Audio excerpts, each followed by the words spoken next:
¿Qué tal? Les habla Jorge Gestoso. En el programa de hoy, el primer debate presidencial en México con otro notable invitado, Julián Atilano, sociólogo y catedrático universitario directamente desde Ciudad de México. Julián Atilano, una cálida bienvenida al programa. ¿Qué tal, Jorge? ¿Cómo estás? Muchas gracias. Como siempre, un placer estar contigo y con tu audiencia.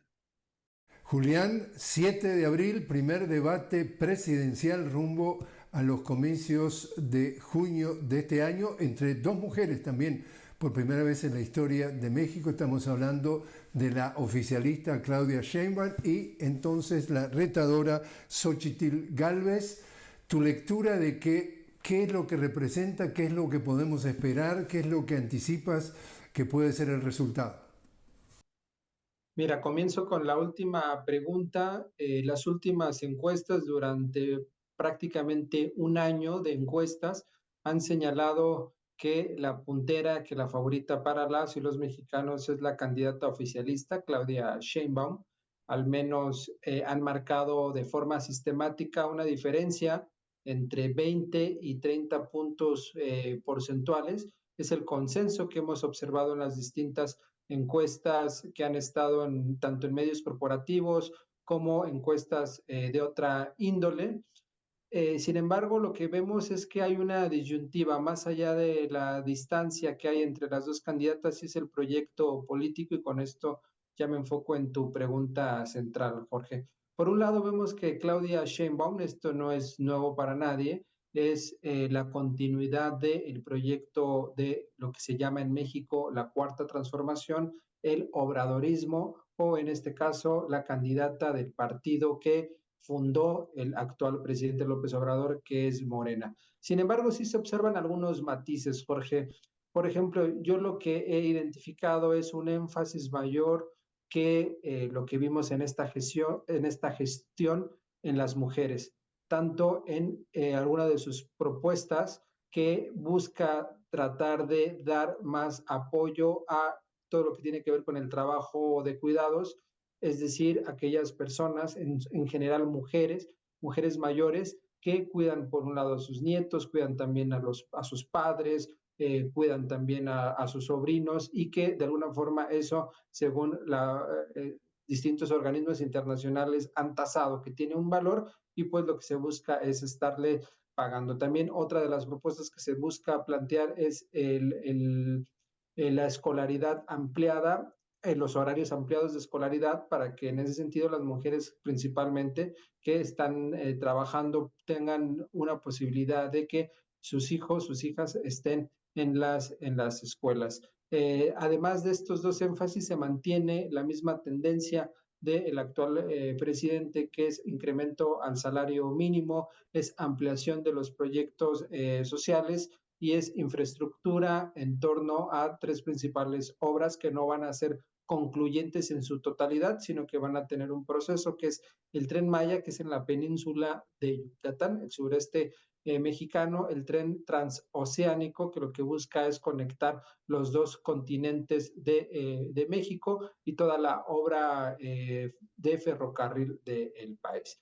Por otro lado, lo que representa Xóchitl Gálvez, que es la candidata de tres partidos, el PRI, el PAN y el PRD, lo que plantea es, por un lado, seguir con más bien impulsar una lógica de seguridad, como se había visto con el expresidente Felipe Calderón, es decir, una lógica más punitiva. Una de las propuestas que ha hecho, por ejemplo, es ampliar las penitenciarías, hacerlas más grandes, y también hacer énfasis en cuestiones de seguridad. Es donde ella hecho ha sido más enfática. También lo que ha planteado es tratar de quitarle peso a Pemex, a Petróleos Mexicanos, para tratar de virar a energías más verdes. Y otra de sus propuestas que ha hecho la candidata, en este caso adversaria, es tratar de quitarle menos peso del Estado mexicano a todo lo que tiene que ver con justo paradójicamente, con la cuestión de la infraestructura, en el sentido de que López Obrador ha impulsado a los militares para que estén haciendo trabajo obra de desarrollo, y lo que plantea Xóchitl Gálvez es que no sean los militares quienes estén haciendo este tipo de trabajo de infraestructura. Son dos proyectos distintos, y lo que juega en contra también, y con esto remato esta pregunta, Jorge, es que la aprobación del presidente sigue siendo muy alta. En las últimas semanas hemos visto incluso desde diarios opositores al gobierno de México, como es Reforma, que el presidente trae una aprobación de 73%, una aprobación que no se veía incluso desde antes de la pandemia.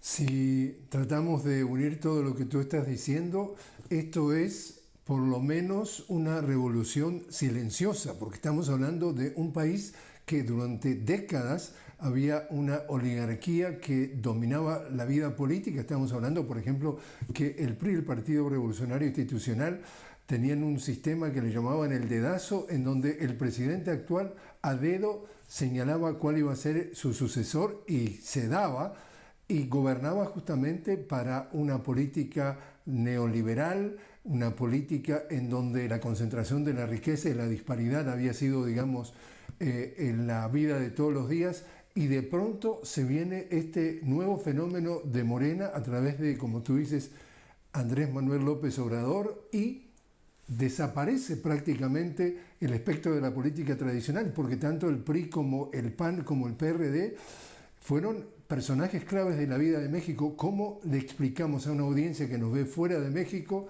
que ha pasado esto, que un presidente que está terminando su sexenio llega al fin de su sexenio con el 75% de aprobación, y su sucesora, excepto que se descarrile como el Tren Maya, viene con viento de cola para tener un triunfo también arrollador? Mira, Jorge, agregaré antes de contestar puntualmente, agregaré otros elementos a este diagnóstico que haces. Cuando llega López Obrador en 2018 a la presidencia, su partido, que era un partido nuevo, no gobernaba ningún estado del país. Son 31 estados más la Ciudad de México, son 32 estados. Ahora gobierna el partido Morena, el partido en este caso, que fundó López Obrador, 23 estados. Es decir, en 5 años pasaron de 0 a 23 estados. Se redujo la desigualdad, o más bien salieron de la pobreza 5 millones de personas. Ha habido un incremento al salario mínimo de 80 pesos en promedio, ha subido a más de 250 pesos diarios.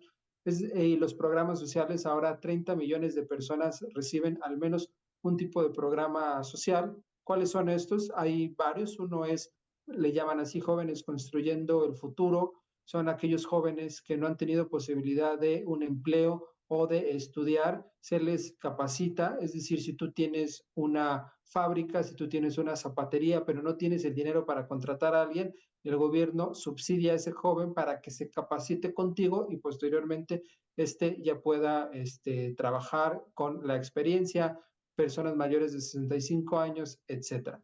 En suma, todos estos proyectos, tanto la salida de la gente de la pobreza, 5 millones de personas, incremento al salario mínimo, más programas sociales, infraestructura. Algo que hemos observado es que en estados, el sureste mexicano, el Producto Interno Bruto de la región, pues básicamente siempre había estado por abajo del promedio en México, y ahora la zona sureste, principalmente Chiapas, Oaxaca, ha estado por arriba de la media nacional, y son esta región en donde está el Tren Maya, donde está el tren transoceánico. Y en ese sentido lo que vemos es que más allá, como se ha hecho creer, Jorge, de el carisma del presidente, de que sea alguien que cae bien, de que sea alguien que habla como la gente, pues las personas están viendo los resultados del gobierno, y entonces le están dando una confianza que no se veía. Mira, Jorge, el último año del presidente anterior, eh, Peña Nieto, su aprobación el último año era de 14%, después de una medida antipopular que fue el gasolinazo, y en el último año del presidente estamos viendo que tiene, del actual presidente, 73% de aprobación. Entonces, como bien dices, sí hay una revolución, sí hay una transformación política y se ha atomizado el sistema de partidos. Y también, como bien lo señalaste, por un lado está Morena, junto con el Partido Verde Ecologista y el PT, y por otro lado vemos a estos tres partidos, pero que en general, en estricto sentido, es un bipartidismo en los hechos. Se está votando por dos bloques. Un tema que también me interesa que nos ayudes a analizar entonces, Julián, es el predominio, el monopolio de los mensajes, es decir, cómo los medios hegemónicos en un país como México han históricamente dictado, es decir, lejos de estar al servicio de la opinión pública, eran un brazo para muchos analistas, un brazo de estas élites políticas, económicas, financieras, de grupos transnacionales, en donde la información era simplemente para no solamente apuntalar, digamos, esa visión, sino absolutamente demoler, descalificar, ensuciar, enlodar a todo lo que pueda ser una alternativa. Y lo habían hecho, por ejemplo, durante toda la vida, algo así como un personaje clave en la vida televisiva de México, como fue nada menos que Televisa o después TV Azteca, y sin embargo Andrés Manuel López Obrador, un zorro viejo entre comillas, le saca una carta por abajo de la manga para desmantelar ese relato hegemónico. ¿Qué hizo? Mira, brevemente, durante los más de 70 años que gobernó el PRI, el mismo Azcárraga, que se conoce muy bien en toda Latinoamérica, el padre, Azcárraga Milmo, llegó a decir públicamente que Televisa era un soldado del régimen. No pasaba nada, que no controlaba desde la Secretaría de Gobernación, desde la Presidencia de México. Pierde el PRI y en estos años de aparente transición o de alternancia, para decirlo de forma precisa, a partir del 2000 al 2018, lo que sucedió es que los medios se convirtieron en un poder fáctico en México. Ya no dependían del gobierno, sino de los intereses corporativos. Se hicieron más grandes, incluso se llegó a decir, se ha documentado que la candidatura de Peña Nieto estuvo impulsada por Televisa. Y en ese sentido, Peña Nieto estaba más bien subordinado a los intereses de los medios corporativos. Este esquema le perjudica a López Obrador. Recordemos que 2018 es su tercera candidatura y lo que él llegó a decir es que había un cerco informativo. Como bien dices, lo que se decía en los medios corporativos, Televisa, TV Azteca, pues perjudicaba a López Obrador o ni siquiera se escuchaba su voz dentro de estos medios. Hay un proceso cultural y tecnológico, Jorge, de transformación que ha sido la llegada de Internet, la amplificación y masividad de los consumos digitales y el mayor acceso de las personas a este espacio, al espacio digital, y lo que incluso en palabras del presidente ha llamado las benditas redes sociales, es la posibilidad de al menos debilitar este cerco informativo y que la gente pudiera convertirse en reporteros o en una especie de reporteros amateurs, y por otro lado también la construcción de medios alternativos. En México hay un fenómeno muy interesante que no lo he observado en la región, como tal, no es un fenómeno de la región, sí en algunos lugares, y es la construcción de esto que se llama los youtubers informativos, y son personas que desde su casa empiezan a transmitir información y que hemos visto se han convertido también en portavoces de lo que dice López Obrador, son transmisores de lo que dice. Déjame interrumpirte allí, Julián, porque cuéntanos el tema de las mañaneras. Los youtubers es replicar lo que sucede en las mañaneras con López Obrador, que ese sería el eje central del proyecto de comunicación del presidente. Esto ha hecho, por un lado, que ponga el presidente desde el primer momento de la mañana la agenda, que se dicte de qué se va a hablar y al mismo tiempo que le responda a los medios corporativos. Ese sería el eje central, la mañanera, y por otro lado se va replicando por los distintos podríamos decir, entes que están articulados en torno a esta mañanera. Pero aquí una crítica, Jorge, y es que no se han fortalecido los medios públicos, se ha centrado la estrategia de comunicación en la mañanera, que ha sido exitosísima, que ha sido muy buena, pero justo ese sería un tema pendiente, una agenda pendiente para Claudia Sheinbaum, porque lo que aquí sí se necesita justo es la personalidad alrededor de López Obrador, que pues no se da de manera tan cotidiana entre las y los políticos. Julián, te invito a hacer una pequeña pausa. Estamos hablando con Julián Atilano directamente desde Ciudad de México sobre el panorama político en México rumbo a las elecciones presidenciales. Julián, sociólogo y catedrático universitario. Enseguida regresamos.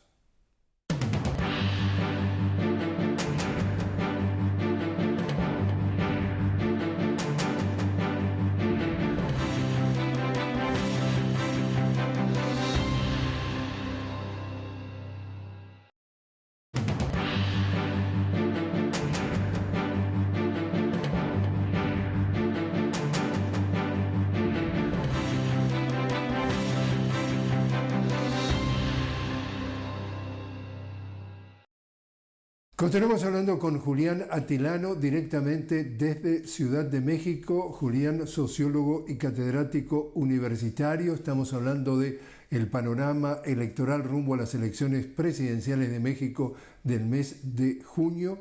Y en días pasados, Julián, ha habido el primer debate presidencial en lo que respecta a la pugna por la jefatura de la Ciudad de México, una de las ciudades más grandes del mundo.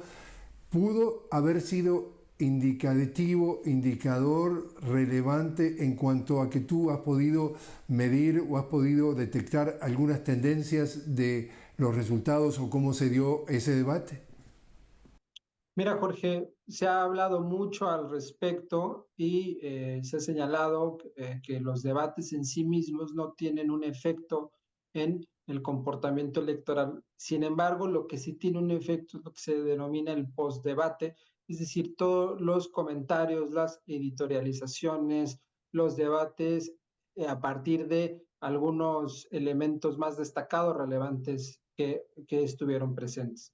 En estricto sentido, no hubo como tal algo que haya detonado que durante los siguientes días la conversación hablara sobre el debate, pero lo que sí quedó claro ese día fue nuevamente el anclaje donde se posicionan estas dos personas. Por un lado, y esto es bien interesante porque nos muestra también esta visión de los dos proyectos vinculada, como hablamos hace un momento, con los dos grandes polos a nivel nacional, y es que la candidata, en este caso oficialista, es Clara Brugada. Ella es una alcaldesa, eh, ahorita ya candidata, pero fue alcalde 2 veces de Iztapalapa.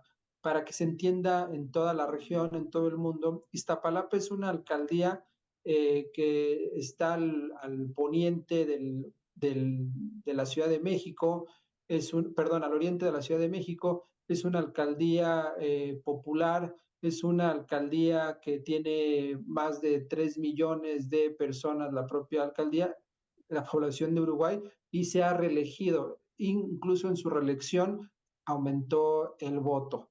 Ella ha participado en política desde muy niña y por otro lado se encuentra el candidato del PAN, del PRI, del PRD, Taboada. Él es alguien que está vinculado a los negocios, un empresario que está vinculado también a la rama de la construcción, se le vincula con algo que se denomina el cártel inmobiliario y no es otra cosa que la corrupción en torno a estos negocios. Está documentado también incluso por prensa de oposición. Ha señalado, hay gente en la cárcel vinculada a este esquema de corrupción. Entonces vemos esta disyuntiva. Sin embargo, algo particular es que, así como lo planteo, uno podría pensar que la candidata oficial pues tiene pues una ventaja muy amplia, como sucede con Claudia Sheinbaum frente a la candidata Xochitl Gálvez. Pero no es así. En la Ciudad de México, la ventaja de la candidata oficial es de menos de 10 puntos. No sé si se va a ir cerrando, pero no está de alguna forma muy holgada la ventaja. Y un fenómeno aquí particular es que los medios corporativos, estos medios que se han encargado de atacar al proyecto oficial, tienen una recepción mayoritaria en la Ciudad de México. Es un fenómeno además que se ve en distintas partes del mundo. Lo hemos visto en Argentina, lo hemos visto en Brasil, lo hemos visto en Ecuador, en donde justo la capital tiende a moverse en un sentido distinto que el gobierno cuando este es de izquierda y tiene que ver también con el propio esquema de una política populista en el buen sentido de la palabra. Entonces, sí es muy importante lo que está sucediendo en la Ciudad de México por su dimensión política y por supuesto por el tamaño de la ciudad y lo que representa, siendo la Ciudad de México la catapulta para las elecciones presidenciales. López Obrador fue jefe de gobierno de la Ciudad de México, Claudia Sheinbaum fue también jefe de gobierno de la Ciudad de México, y no olvidemos también que este proyecto de izquierda, de donde nace López Obrador o donde surge, comenzó en la Ciudad de México. La Ciudad de México la ha gobernado la izquierda desde el 97 a la fecha. Entonces también hay un desgaste natural cuando se gobierna durante tantos años.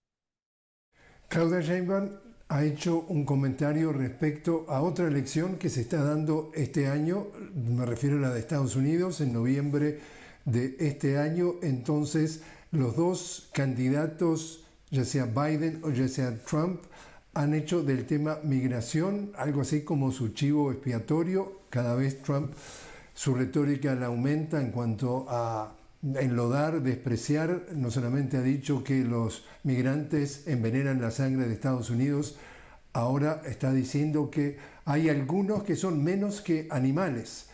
Y Claudia Sheinbaum le ha pedido a ambos que no metan a México en la discusión del tema migratorio dentro de Estados Unidos. ¿Cómo ves tú la posible interacción o impresionante efecto que puede tener en uno u otro lado de la frontera los comentarios? Mira, a los dos polos, a los dos países le funciona. Lo que hemos visto, al menos en el gobierno de Donald Trump, es que justo se intensifica el discurso antilatino, antimexicano, xenófobo, racista. Sin embargo, lo que sí se observó, al menos en esa gestión, es que mucho de lo que señaló quedó por un lado en el discurso, es decir, nunca se puso todo el muro. Sin embargo, sí hubo muchas de las políticas de exclusión, de deportación a México muy importantes, y ahora eso le funcionó a él en su discurso a nivel local, a nivel doméstico, interno, y ahora en su campaña otra vez vuelve a poner el tema de México en el centro del país. La reacción, como bien la señalaste, ha venido de dos frentes, tanto de Claudia Sheinbaum, que ha señalado que pues no se meta el tema de México en la política exterior, en este caso de Estados Unidos, y el mismo López Obrador, que ha hecho llamados en sus propias mañaneras explícitas, señalando que pues hay muchos mexicanos ya con ciudadanía estadounidense que pueden votar en Estados Unidos y que pues ellos harán un voto consciente. No pide obviamente por quién votar, pero sí hace también un llamado al exterior para decir, hay muchos millones de mexicanos en Estados Unidos que pueden también en algunos incluso estados definir las propias elecciones, y es parte también del discurso mexicano que existe y que a los dos, en este caso, polos, les sirve para su propia política. Es un tema que en México estamos muy acostumbrados, cada que hay elecciones vuelve a salir el tema, y que se usa en Estados Unidos siempre este tema para tratar de beneficiarse políticamente. Por último, entonces, Julián, Andrés Manuel López Obrador, AMLO, ha sido un férreo impulsor de la integración latinoamericana, o diría hasta americana, y realmente ha hecho comentarios, por ejemplo, de que la OEA, la Organización de los Estados Americanos, es un tema del pasado, de que se debería crear algo similar, palabra más o palabra menos, a la Unión Europea, pero a la latinoamericana. Ha estado respaldando entonces todo lo que tiene que ver con las organizaciones que tiene que ver, como por ejemplo la CELAC. ¿Qué ha podido saberse respecto al tema de Claudia Sheinbaum en ese aspecto de la integración? Mira, al principio señalaba que Claudia Sheinbaum presenta la continuidad con cambio, y en esta continuidad una de ellas es la política internacional, esta política de integración latinoamericana. Recordemos que la CELAC vuelve a tener impulso, obviamente gracias al esfuerzo de distintos mandatarios latinoamericanos, pero el motor de alguna forma fue México. Alguna de las sesiones también estuvo en México. Vemos también el apoyo que hubo a Evo Morales, el apoyo que ha existido también con el presidente Petro en Colombia, en términos políticos y morales, y es la misma política que al menos Claudia Sheinbaum ha señalado que se va a mantener. No podemos no tener una integración latinoamericana, no podemos en este mundo multipolar estar avanzando como lobos solitarios. Tenemos que estar participando de manera conjunta con todos los países y sobre todo con la región latinoamericana. Y esa es la política que se ha mantenido y se mantienen también las críticas hacia la OEA, que no ha servido más que para la intervención de Estados Unidos en toda la región latinoamericana, para promover golpes de Estado y también para hacer la guarida de los opositores de los gobiernos democráticos cuando necesitan un abrazo por parte, en este caso, del imperio. Julián Atilano, muchísimas gracias por haber estado con nosotros. El gusto es mío, como siempre, Jorge. Saludos a la audiencia.